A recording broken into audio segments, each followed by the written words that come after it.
अस्सलाम वालेकुम स्टूडेंट्स, कैसे हैं आप सब लोग। आज मैं आपको पढ़ा रही हूँ आपकी हिंदी मधु बुक से पाठ नंबर 8 आचार्य चाणक्य। आचार्य चाणक्य कौन थे? वो चंद्रगुप्त जो थे उनके गुरु थे और उनकी बुद्धि बहुत ज़्यादा तेज थी। बच्चों, कुछ व्यक्ति कुशाग्र बुद्धि वाले होते हैं। हमारे देश में भी बहुत से कुशाग्र बुद्धि वाले व्यक्तियों का इतिहास रहा है। कुशाग्र मतलब तेज। आइए आज हम ऐसे ही एक व्यक्ति की कहानी चित्रकथा के द्वारा पढ़ते हैं।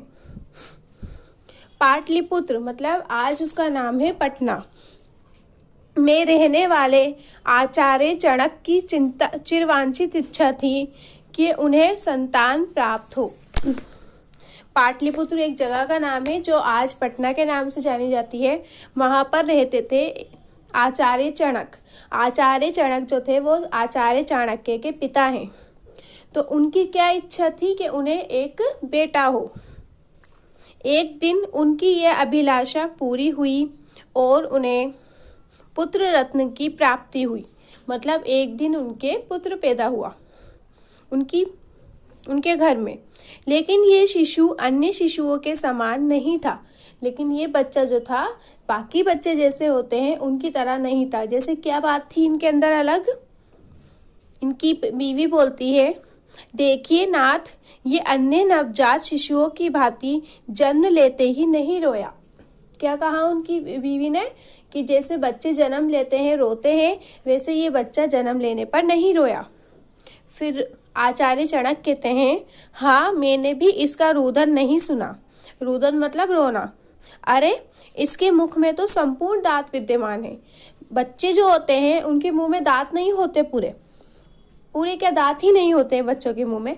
लेकिन इनके जो थे आचार्य चाणक्य, इनके मुंह में सारे दांत थे जब ये पैदा हुए थे। एक ज्योतिषी ने भविष्यवाणी की कि संपूर्ण दांत होने के कारण ये बालक बड़ा प्रतिभाशाली होगा और बड़े साम्राज्य का स्वामी बनेगा। एक मतलब जो पूरा एक साम्राज्य होगा उसका स्वामी कौन होंगे? ये बच्चा होगा। ये सुनकर आचार्य चाणक्य चिंतित हो गए, क्योंकि वे साम्राज्य चलाने को क्षत्रियों का काम मानते थे। मतलब ये सुनकर के उन्हें चिंता हुई। ये खुशी नहीं हुई कि उनका बेटा एक स्वामी बनेगा, लेकिन उन्हें चिंता हुई। क्यों? क्योंकि पहले ये माना जाता था कि साम्राज्य जो हो वो क्षत्रिय ही चला सकता है और ब्राह्मण पूजा पाठ कर सकते हैं। क्यों? और ये कौन थे? ब्राह्मण थे। अगर ऐसा है तो मैं इसके दांत ही तुड़वा देता हूँ। फिर उन्होंने क्या कहा कि मैं इसके सारे दांत तुड़वा देता हूँ। फिर ज्योतिष कहते हैं, तब भी ये दूसरे व्यक्ति द्वारा राज्य की स्थापना करवाकर उसके माध्यम से राज्य करेगा।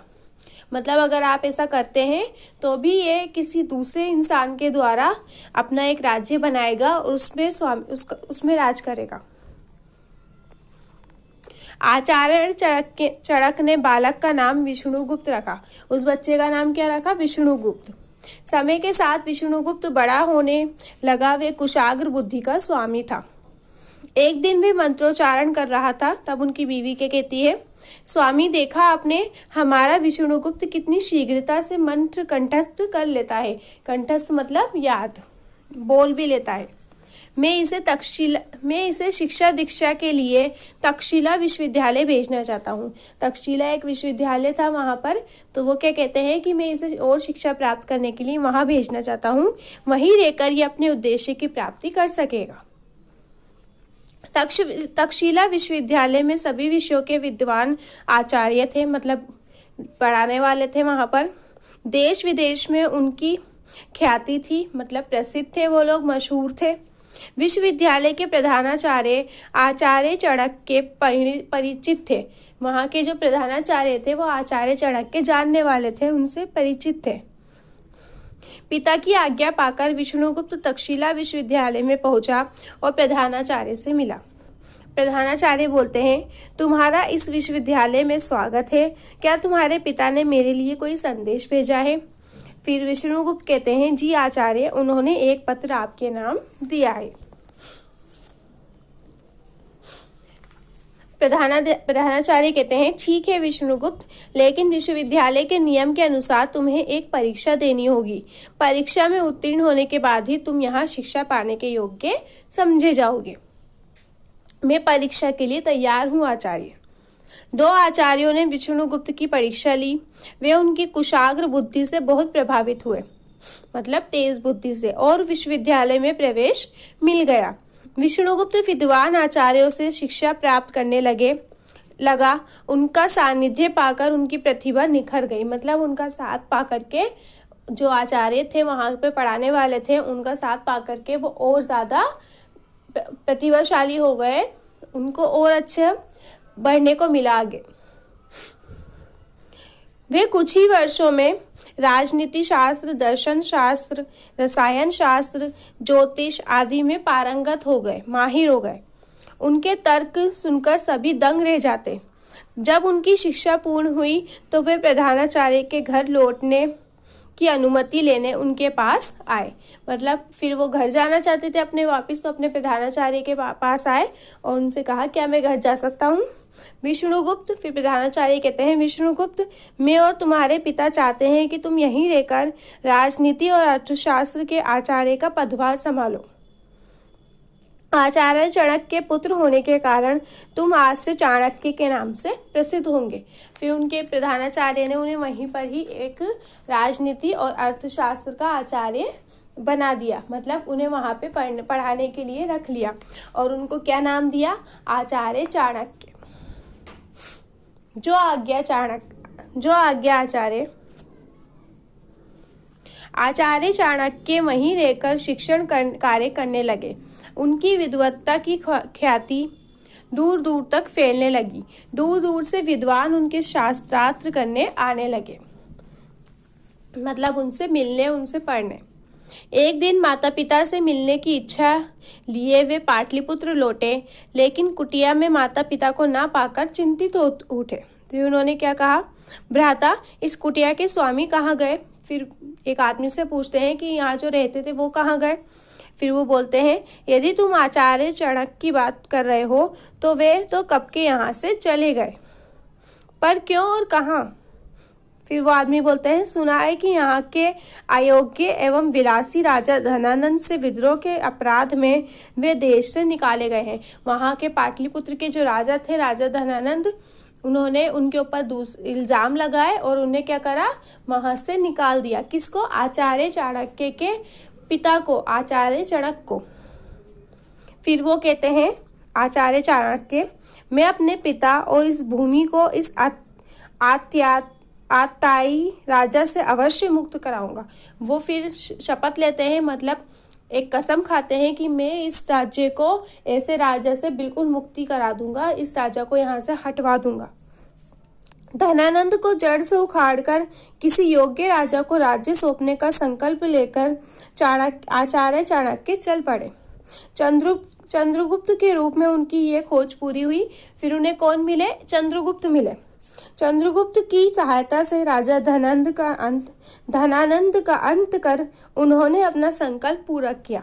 चंद्रगुप्त जो थे उनकी मदद की उन्होंने, और चंद्रगुप्त ने राजा धनानंद को हरा करके वो संपूर्ण राज्य जो था पाटलिपुत्र वो अपने कब्जे में कर लिया और चंद्रगुप्त को मगध का शासन सौंप दिया। और चंद्रगुप्त को एक मगध जो राज्य था वहां का शासन क्या बना दिया? राजा बना दिया उन्हें वहां। अब ये है आपकी बुक एक्टिविटी। आचार्य चाणक्य के पिता का क्या नाम था? आचार्य चाणक्य।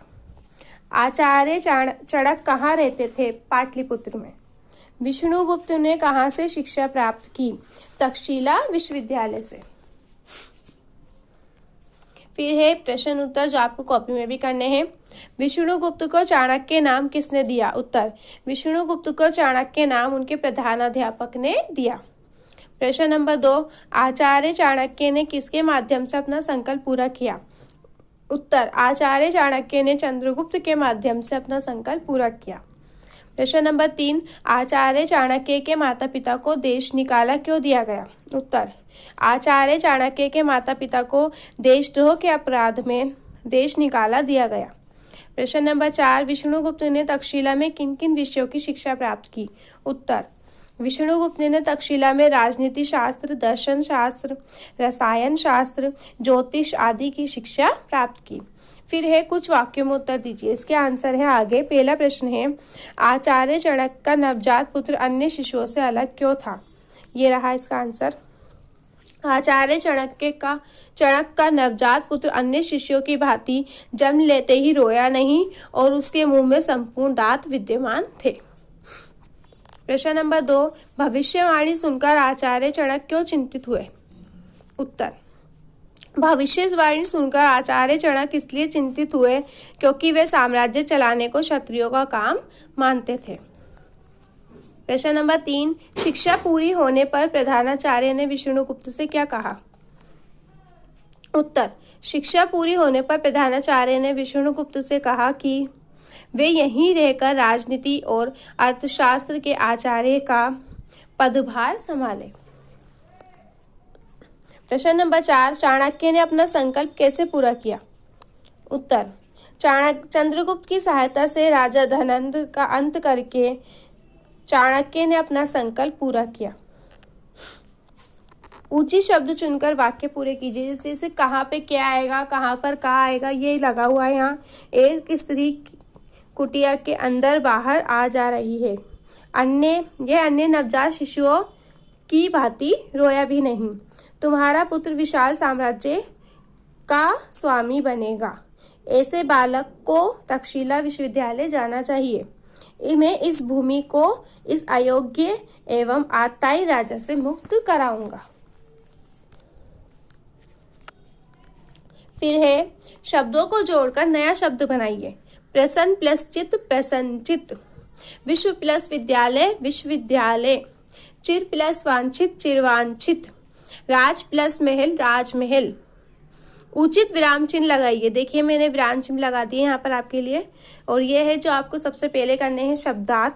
चिरवांछित बहुत दिनों से चाहा हुआ, नवजात अभी अभी जन्मा, रुदन रोने की क्रिया, मंत्रोच्चारण मंत्रों का उच्चारण, कंठस्थ मतलब याद करना, सानिध्य मतलब निकटता, विद्वत्ता मतलब बुद्धिमानी, शास्त्रार्थ मतलब वाद विवाद बातचीत, विलासी आराम का जीवन बिताने वाला, आताई मतलब अत्याचारी। ठीक है, ये काम आप कीजिएगा। इसके बुक में करने वाले काम, कॉपी में करने वाले काम सभी आपको करने हैं। अल्लाह हाफिज।